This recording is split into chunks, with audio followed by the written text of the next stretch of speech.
Roy Jones Jr., it's a pleasure to interview you. Thank you. I met you years ago. Do you know a guy called Carl Etherington? Yeah. That's where I first met you, those boxing sort of dinners.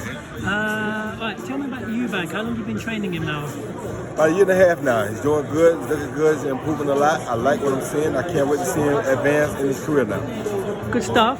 Once he gets past this fight, no disrespect to the opponent, but obviously the opponent last minute, it is a bit of a... I think Eubank's a world-class operator. What fights do you want him to have in future? Well, I mean, of course, you always want to become a world champion, so you're looking at world title fights, but if there's a bigger name that makes sense in between that, then we'll take that too. But right now, we're looking at becoming a world champion. Okay, now you had an amazing Hall of Fame career. I want to talk about something briefly, which a lot of people don't sort of take into account.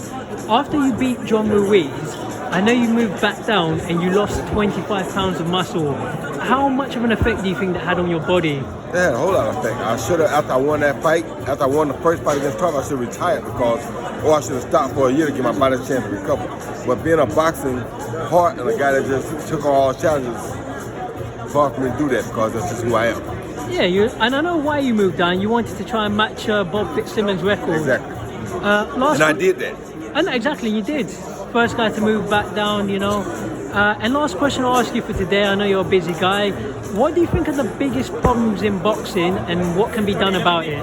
The biggest problems in boxing is that there are too many chiefs and not enough Indians. And the problem with that is that the best Indian don't get to fight the best Indian. And like right now in the United States, we got a big fight looming. We got Terrence Crawford and Errol Spence, and we can't get them in the ring.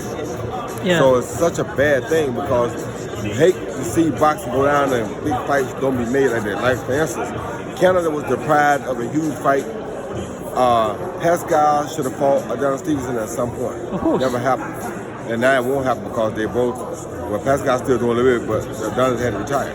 So it's like boxers, sometimes the sport and the boxers take granted that when there's a big fight, take it. I learned that as a little kid because I used to always want to see Salvador Sanchez versus Silvio Pedrosa. And Salvador Sanchez got killed in a car accident before it happened. Then Barry McGuigan come along and beat Pedrosa, so it never happened. So I said, well, I've got the opportunity to fight the top guy. When I was at my top, I was going to do it. And that's why I fought James Tony.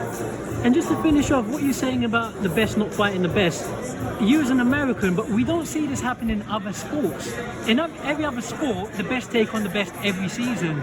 Boxing's the only sport where, oh, I don't want to fight him because of this and that. Boxing also don't have a season. That's the problem. It's a real problem. But look, I've had enough of your time. Thanks for today. Thanks, my brother. Talk to you in future.